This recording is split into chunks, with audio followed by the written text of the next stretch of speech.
Negosyante. Salitang masarap pakinggan. Pero sa likod nito ay mga hirap na pinagdaanan.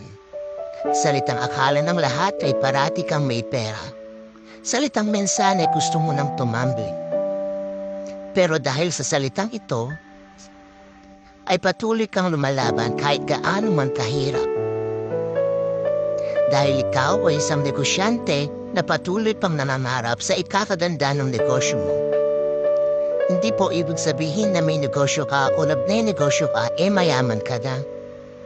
Mayaman lang po kami sa pangarap at pananalig na mabagong pagmulong buhay namin. Kaya bago mo isipin na mayaman na ang isang negosyante, malamang hindi mo alam ang hirap at pagod na pinagdaanan niya. Kaya sa mga negosyanteng patuloy lumalaban para sa kanilang mga pangarap, saludo po ako sa inyo.